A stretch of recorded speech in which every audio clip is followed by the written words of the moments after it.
The stock market is quite literally the hardest way to make easy money. We see the charts and the green candles and the overnight millionaires on our feeds, and we think to ourselves that it looks simple enough. But the reality is that the market is a sophisticated meat grinder designed to strip you of your capital and your confidence at the exact same time. You walk into this arena thinking you're playing a game of numbers, but you're actually walking into a psychological war zone where the primary weapon being used against you is your own biology. Your brain is hardwired for survival on the savannah, not for navigating a leveraged position in a volatile tech stock. And so every instinct you have that keeps you alive in the physical world is the exact instinct that will bankrupt you in the digital one. When things get scary in real life, you run. But if you run when the market gets scary, you lock in your losses and ensure you never recover. It feels like easy money because you can click a button from your couch while wearing pajamas and suddenly own a piece of the most powerful companies on earth, yet that ease of entry is the very trap that leads to the slaughter. If it were truly easy, everyone would be wealthy and no one would work. But instead, we have a system where wealth is concentrated in the hands of those who can endure the most boredom and the most pain. Think about the last time you saw a stock price plummeting. Your heart rate spiked, your palms got sweaty, and you felt an almost physical need to make the bleeding stop. That is your amygdala screaming at you to flee. But in the market, the people who make the easy money are the ones who can ignore that scream while everyone else is running for the exits. This creates a massive gap between what we think we're doing and what is actually happening. We think we're investing, but most of the time we're just gambling with better branding. We tell ourselves stories about fundamental value and earnings reports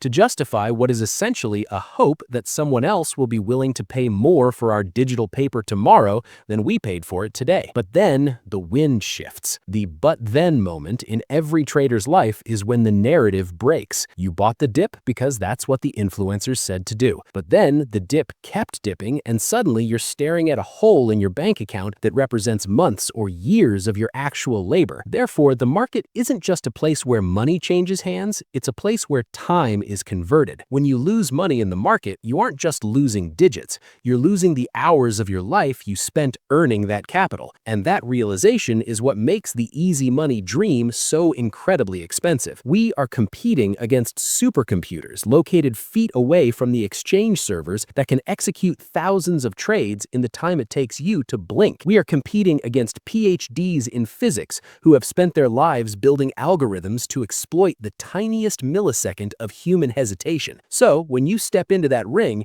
you aren't just betting on a company, you're betting that your human intuition can outsmart a cold, calculating machine that doesn't feel fear or greed. It's like trying to win a knife fight against a predator drone. We see the success stories, the easy wins, but that is pure survivorship bias. We see the one guy who turned a stimulus check into $1 million on a meme stock, but we don't see the 50,000 people who did the exact same thing and ended up with zero. The market is a master of disguise, making the most difficult psychological discipline look like a casual hobby. It's why people who are brilliant in every other area of life, doctors, engineers, lawyers, often fail miserably at trading. Their intelligence is their downfall because they think they can outthink a system that is fundamentally irrational in the short term. They believe that if they just study enough and analyze enough, they can predict the future. But the market doesn't care about your spreadsheets. It cares about liquidity and sentiment, two things that are as fickle as the weather. I remember talking to a trader who had been at it for 20 years,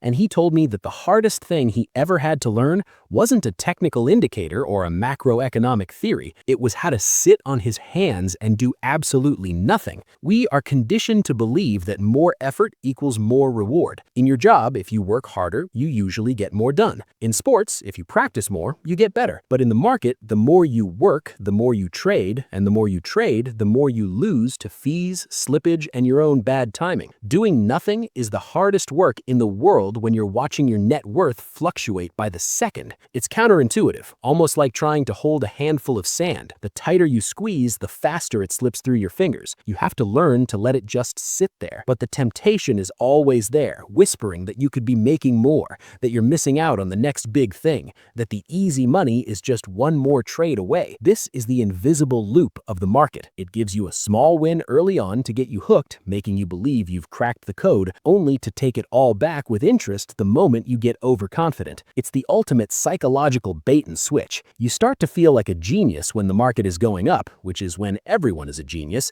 and that's exactly when you're in the most danger. You start taking bigger risks, using leverage, convinced that you've found the secret sauce. But then the cycle turns. It always turns. And if you haven't built the discipline to handle the hard part of the easy money, you will be crushed by the weight of your own expectations. It's an emotional roller coaster that never ends, and the ticket price is your peace of mind. Every time you open your brokerage app, you are essentially inviting a chaotic entity into your life that has the power to ruin your day in 30 seconds. We think we're in control, but we're really just passengers on a ship we can't steer in an ocean we don't understand. The true cost of the market isn't the commissions, it's the mental overhead. It's the way you check prices during dinner with your family. It's the way you wake up at 3 a.m. to see what the overseas markets are doing. It's the constant low-grade anxiety that you're one headline away from disaster. That doesn't feel like easy money when you're living it.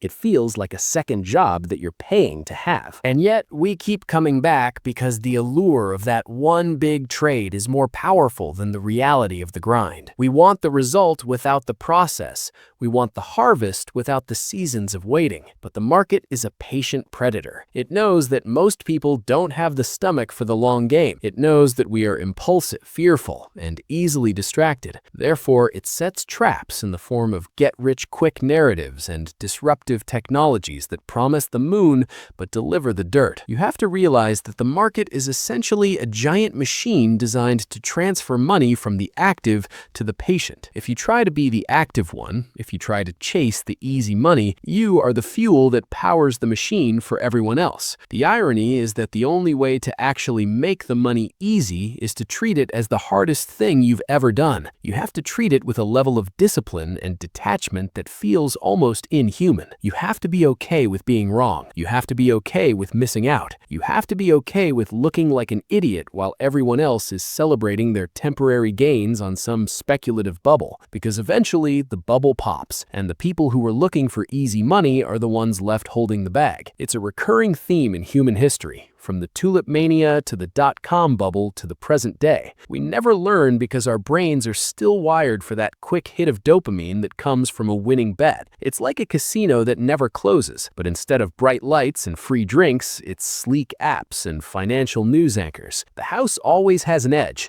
and in the stock market, the house is the combined weight of everyone who is more patient than you are. If you want to survive, you have to stop looking for the easy way out and start embracing the difficulty. You have to realize that wealth isn't built in the moments of excitement. It's built in the long, boring stretches where nothing seems to be happening. It's built in the moments when you choose not to act, even when everything in your body is telling you to do something. That is the real work. It's not the analysis of a balance sheet. It's the analysis of your own character under pressure. Most people will never do that work because it's uncomfortable. It's much easier to follow a tip from a friend or a guru and hope for the best. But hope is not a strategy. Hope is the precursor to a margin call. You have to understand that every time you buy a stock, someone else is selling it to you. You have to ask yourself why they know something you don't. Why are they willing to let go of this easy money asset right now? Often, the answer is that they've already made their profit, or they see a cliff you're about to walk off of. The market is a zero-sum game in terms of relative performance. To beat the average, someone else has to be below the average, and the people who are looking for the easy path are almost always the ones providing the liquidity for the professionals. It's a harsh reality, but ignoring it is what makes it so dangerous. We've turned the stock market into a spectator sport, a form of entertainment, but it's a high-stakes game with real-world consequences. If you lose your money in a casino, you expected it. If you lose it in the market while thinking you were being smart, it breaks you in a different way. It shatters your sense of competence. It makes you doubt your own judgment. That emotional toll is the hidden fee of the stock market. It's the hard part that no one talks about when they're showing off their gains. So we have to shift our perspective. We have to stop looking at the screen as a source of wealth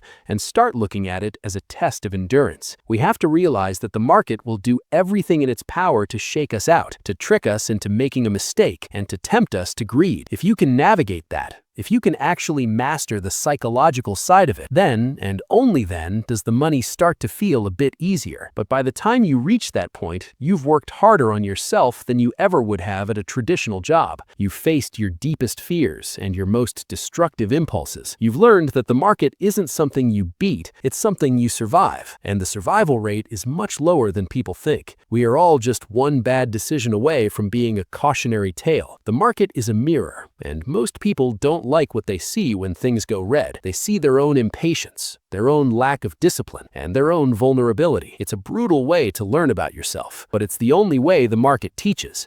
It doesn't give participation trophies. It only gives returns to those who can withstand the volatility without losing their minds. So next time you see an easy trade or a guaranteed winner, remember that the person on the other side of that trade is likely waiting for you to make their money for you. The stock market is a beautiful, complex, and incredibly efficient mechanism for building wealth, but only for those who respect how difficult it truly is. If you go in looking for the easy way, you will find the hardest lesson of your life. It's a lesson that usually costs more than you're willing to pay, and by the time you've learned it, the money is already gone. The market doesn't owe you a living, and it certainly doesn't owe you a profit just because you showed up and clicked a button. It demands your time, your focus, and your emotional stability, and most people are simply not prepared to pay that price. They want the easy money without the hard reality, and that is why the market will always be the most difficult place to find it. You have to be willing to be the person who does the hard thing every single day, which usually means doing nothing at all, while the rest of the world is chasing shadows. It's a lonely, quiet, and often frustrating path, but it's the only one that actually leads to where you want to go. Everything else is just noise. And in the stock market, noise is the most expensive thing you can listen to. I've seen it happen too many times to believe otherwise. People walk in with dreams and walk out with lessons they didn't want. The market is always there, waiting for the next person who thinks they've found a shortcut.